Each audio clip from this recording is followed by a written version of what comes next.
어느 여성이 집을 향해 가고 있다. 그녀는 임신한 상태로 계단을 오르는데 무척 힘이 들어 보인다. 그 고된 감각이 꿈속의 나에게로 전이된다. 옆구리로 솟아나온 태아의 머리가 무겁게 느껴지고 나는 그 머리를 받쳐든 채 걷고 있다. 하지만 이 아이를 다른 사람들에게 들켜서는 안 된다. 얇은 겉옷으로 간신히 머리를 감춘 채 걷는다. 그때 어디선가 경찰 같은 사람이 나타난다. 나는 더욱 몸을 움츠리고 들키지 않기를 바라며 긴장한 상태로 걷는다. 다행히 그는 눈치채지 못했다. 장소는 실내로 바뀌었다. 회사 사무실 같기도 하고 독서실 같기도 한 공간이다. 저편에서 한 남성이 책상 앞에 앉아 일하고 있다. 대학 시절 선배가 떠오르는 얼굴이다. 반가운 마음이 들었지만 그는 나를 신경 쓰지 않는 듯하다. 그러다 어느새 우리는 함께 내 집으로 향하고 묘한 친밀감이 형성된다.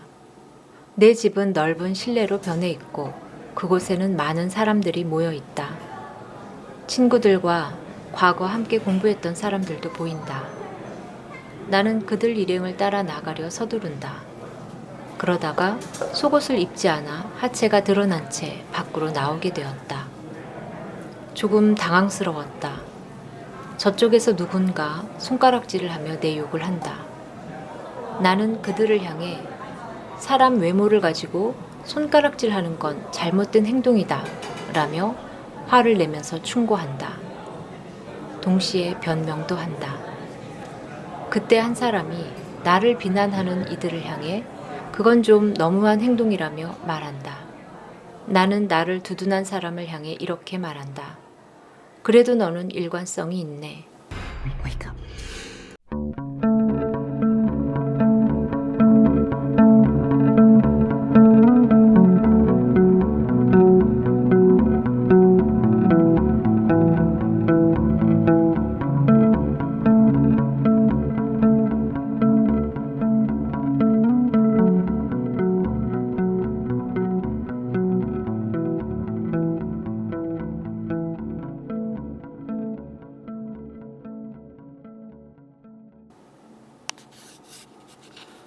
꿈 자아는 자신을 비난하는 사람들에게 항의하고 있습니다.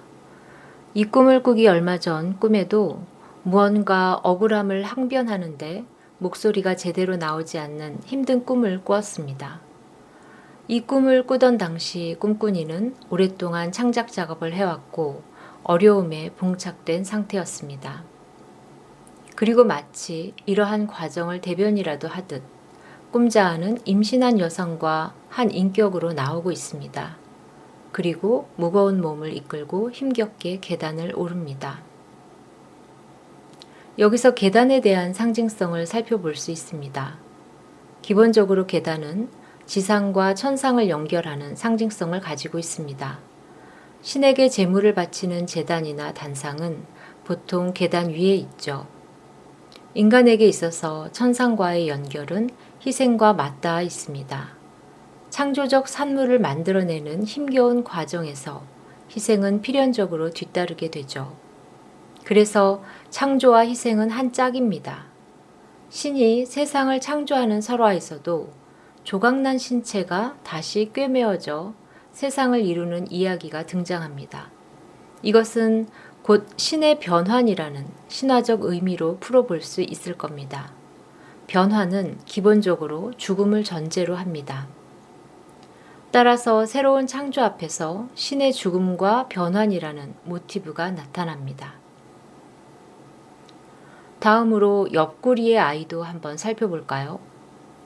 옆구리에서 아이가 태어난다는 신화를 한 번쯤 들어보았을 겁니다. 대표적으로 디오니소스의 출생 신화인데요. 디오니소스는 제우스가 사랑한 세멜레의 아들입니다. 세멜레가 제우스의 모습을 보았을 때 그 강렬한 신적 광희에 그만 타죽게 되죠. 이때 제우스는 그녀의 태중에 있던 아이를 꺼내 자신의 옆구리에 꿰매어 넣습니다. 그래서 디오니소스는 2번 태어난 신으로도 불립니다. 인간의 삶에서 재탄생은 두 번째 탄생 내지는 새로운 시작을 의미합니다. 재탄생은 예수님의 부활처럼 죽음이 전제됩니다. 그렇다면 인간의 삶에서 재탄생을 위한 신의 죽음을 어떻게 바라보아야 할까요?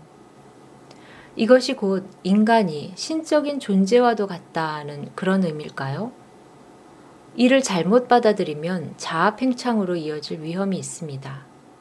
신의 변화는 신의 죽음을 의미하며 개인의 삶에서 신의 죽음은 곧 의식적으로 극복해야 할 무의식적 힘을 뜻합니다.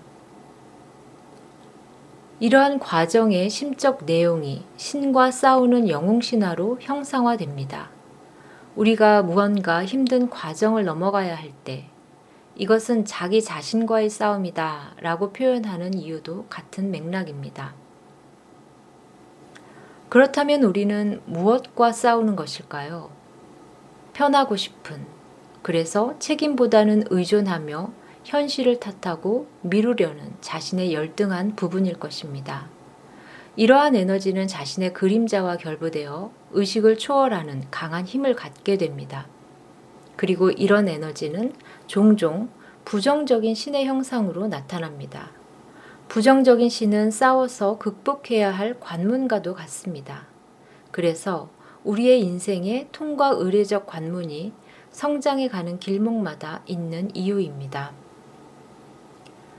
하지만 모든 면에서 턱없이 부족한 꿈꾸니는 억울하다는 감정을 갖게 되나 봅니다. 과거 함께 공부했던 인격들이나 친구들이 나온 것을 보면 현재의 삶이 상당 부분 과거의 영향력에 자유롭지 못하다는 것을 짐작해 볼 수 있습니다. 또한 하체가 드러난 상태에서 비난까지 받게 되는 상황은 꿈꾸니의 열등감이 수치심과 밀접하게 관련이 있다는 것 또한 알게 됩니다. 마치 제우스가 헤라의 질투를 피해 아이를 자신의 옆구리에 숨겼던 것처럼 꿈자아도 들키지 않기 위해 숨깁니다. 꿈꾸니에게 세상은 질투 많은 무시무시한 헤라와도 같은가 봅니다. 이러한 관계는 집단과 경찰로 대변되는 공권력과 그에 순응할 수밖에 없는 세상에 살고 있는 꿈꾸니로 개인과 강압적인 집단을 반영합니다. 개인과 집단의 관계에서 개인은 언제나 억울한 법이죠. 세계가 모성과 좀 더 가깝다면 개인에게 세계가 될 수밖에 없는 사회는 부성, 즉 남성 세계로 볼 수 있을 겁니다. 꿈꾸니의 열등함은 부정적인 남성 세계의 상당 부분 투사되겠지요.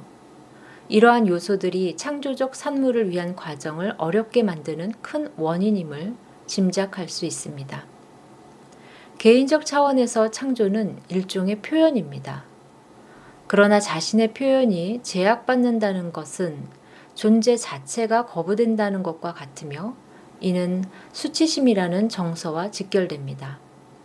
따라서 표현하기를 두려워하는 사람은 주변으로부터 늘 방어적 태도를 유지하게 됩니다.